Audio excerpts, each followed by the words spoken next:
Hey everyone, let's talk about Poonam मतलब अमृता राव। अमृता राव बॉलीवुड की वो एक्ट्रेस है जिन्होंने विवाह और मैं हूं ना जैसी मूवी से अपना अलग ही चाम बनाया है। लेकिन उनकी रियल लाइफ कहानी उतनी सिंपल नहीं रही। एक तरफ उनका नाम शाहिद कपूर के साथ जोड़ा गया, जिसकी वजह से करीना कपूर नाराज हो गई और अमृता राव के करियर को बिगाड़ने की कोशिश तक की और इंडस्ट्री ने अमृता को एक तरह से टाइपकास्ट कर दिया था और उनके हाथ से कई बड़े प्रोजेक्ट्स निकल गए थे। तो चलिए आज हम डिटेल में जानते हैं अमृता राव की कहानी। अमृता राव के फादर आर्मी में है। उनकी अपब्रिंगिंग मुंबई में ही हुई और अपने स्कूल के बाद उन्होंने ऑडिशंस देने शुरू कर दिए थे क्योंकि एक्टिंग का शौक उन्हें बचपन से ही था। इसी दौरान जब उन्हें पता चला कि फेयरनेस क्रीम के लिए ऐड हो रहा है तो उन्होंने उसके लिए ऑडिशन दिया और इस तरह से उन्हें मिला अपना पहला ऐड। अमृता राव ने एड्स में अपना नाम बना लिया, एक के बाद दूसरा, दूसरे के बाद तीसरा एंड बस इसी टाइम पीरियड में उनका एक पर्क का ऐड आया था और वह बहुत ही ज्यादा पॉपुलर हुआ था। एंड 2002 वह साल था जिस टाइम अमृता राव ने अपनी पहली मूवी साइन की। यह फिल्म थी अब की बरस और इस फिल्म से राज बब्बर की बेटी आर्य बब्बर बॉलीवुड में डेब्यू कर रहे थे, लेकिन यह फिल्म बॉक्स ऑफिस पर बुरी तरीके से पिट गई। जो अमृता ने पर्क का जो ऐड किया था वह उनके लिए गेम चेंजर सा हो गया था क्योंकि उसी पर्क के ऐड को देखने के बाद डायरेक्टर केन घोष जो इश्क विश्क फिल्म के डायरेक्टर हैं वो इतने इम्प्रेस हुए कि उन्होंने उसे अपने फिल्म में शाहिद कपूर के साथ कास्ट कर लिया था।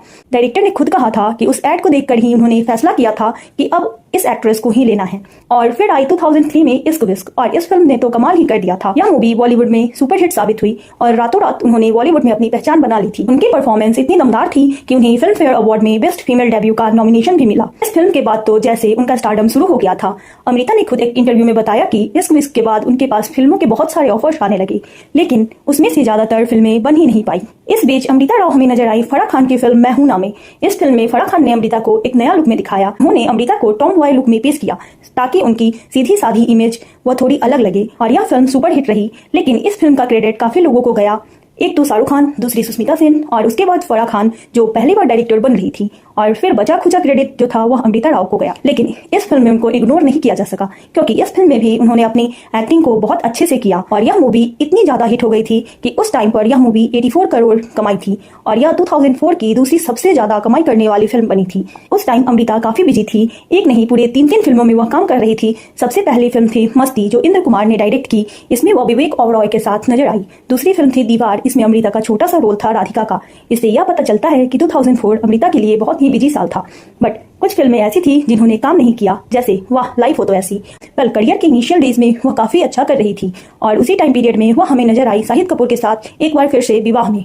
इसके बाद तो अमृता राव का करियर सच में चल पड़ा क्योंकि फिल्म विवाह ब्लॉकबस्टर हिट रही जिसे सूरज बड़जात्या ने डायरेक्ट किया था। यह फिल्म एक तरह से जादू जैसी लगी, सीधा हिट हो गई और यह अमृता की बेस्ट परफॉर्मेंस में से एक बन गई थी। अमृता और शाहिद की ऑन स्क्रीन केमिस्ट्री भी लोगों को बहुत पसंद आई और बॉलीवुड इंडस्ट्री में भी ह्यूज इंपैक्ट छोड़ा इस फिल्म ने। लेकिन इस फिल्म ने अमृता राव को वही इमेज में ढाल कर रख दिया जो इमेज वो सालों से कैरी कर रही थी। अब ऐसा हो गया था कि बॉलीवुड में किसी सिंपल लड़की का रोल था तो वो अमृता राव को साइन किया जाता था। वही अगर बात करें ग्लैमरस रोल की तो उसके लिए करीना कपूर, कैटरीना कैफ, प्रियंका चोपड़ा, मीशा पटेल इस तरह की एक्ट्रेस को बॉलीवुड में साइन किया जाता था। यही कारण था कि अमृता राव का जो फिल्मों का दायरा था वो धीरे धीरे छोटा होता जा रहा था। ऑल्सो अमृता जब यह फिल्में कर रही थी तब मीडिया में काफी बातें हो रही थी। ऐसा कहा जा रहा था कि अमृता राव शाहिद कपूर को डेट कर रही हैं और उनके कारण ही करीना से शाहिद कपूर का ब्रेकअप हुआ है। तो र्यूमर्स यह थे कि विवाह फिल्म के दौरान शाहिद का अफेयर चल रहा था अमृता के साथ, क्योंकि उस वक्त अमृता ने शाहिद के साथ एक के बाद एक 4 फिल्मों में काम किया था और हर फिल्म में भले ही हिट हो या फ्लॉप हो उनकी जोड़ी को ऑडियंस ने काफी पसंद किया था। और लगता है उनकी यही बेहतरीन केमिस्ट्री ने करीना को यह सोचने पर मजबूर कर दिया कि शायद उनके बीच कुछ चल रहा है और इसी वजह से करीना ने अमृता से सीरियस झगड़ा करना शुरू कर दिया था और यह साफ साफ दिखता भी था। मतलब वह जानबूझकर अमृता के लिए चीजें मुश्किल बना रही थी।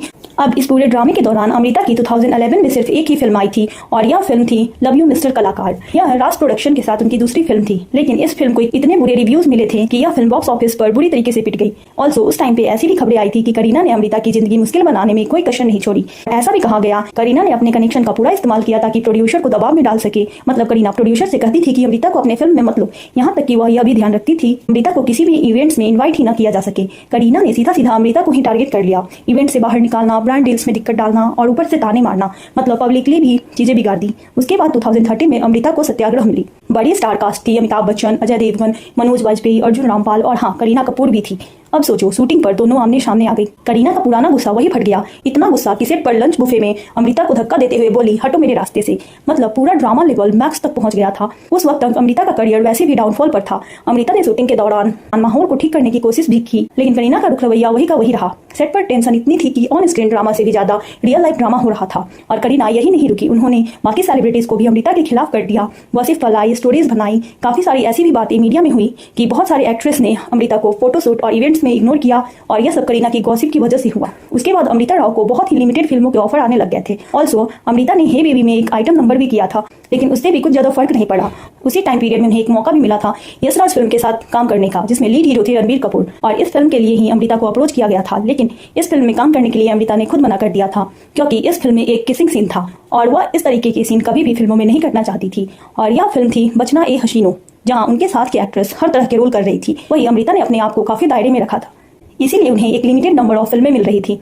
एंड वह इस चीज को लेकर काफी सीरियस थी कि काम ना मिले तो चलेगा, बट किसिंग सीन्स या कोई भी ऐसा सीन्स वो ऑन स्क्रीन नहीं करेगी। अमृता ने बताया था कि जब उन्होंने लव का दी एंड मूवी देखी तो वह बहुत लो फील कर रही थी, क्योंकि उन्हें ऐसी मूवीज क्यों नहीं मिली। हालांकि वह मूवी नहीं चली, बट वह इस तरीके की अपॉर्चुनिटी चाहती थी अपने लिए। पर मोस्ट ऑफ द टाइम वो मूवीज को रिजेक्ट कर देती थी, क्योंकि इंटीमेट सीन तो होते ही थे मूवीज में, एंड सम टाइम कुछ मूवी से उन्हें निकाल भी दिया जाता था, कभी बॉलीवुड के कुछ लोगों की वजह से और कभी कभी for no reasons. Aditya Chopra ने उन्हें अपने ऑफिस बुलाकर पूछा भी था कि क्या अभी भी उनकी सेम थिंकिंग है, क्योंकि वह उन्हें कुछ और मूवीज ऑफर करना चाहते थे, बट उन्होंने फिर वह मूवी रिजेक्ट कर दी बिकॉज ऑफ सीन्स। ऑल्सो ऐसे भी कुछ मूवी थे जिसमें से उन्हें निकाल दिया गया, जैसे क्रिस के लिए उनका ऋतिक रोशन के साथ फोटोशूट भी हो गया था। पर बाद में यह मूवी प्रियंका चोपड़ा को मिल गई, क्योंकि कहा गया कि इन दोनों के बीच कोई केमिस्ट्री नहीं दिख रही। जहां एक टाइम पर करीना, प्रियंका ये सारी एक्ट्रेस साल में 5 से भी ज्यादा फिल्में करा करती थी, तो वहीं अमृता की साल में 1 या 2 फिल्में आ रही थी, और उस फिल्म में उनके साथ कोई और एक्ट्रेस या तो स्क्रीन शेयर करती थी या फिर उनकी गेस्ट अपीयरिंग हुआ करती थी। इसी दौरान उन्होंने रीजनल फिल्मों का भी रुख किया। जब जिस तरह के रोल्स वो चाहती थी और उन्हें वह रोल्स नहीं मिल रहा था और काम करने में कुछ मजा नहीं आ रहा था,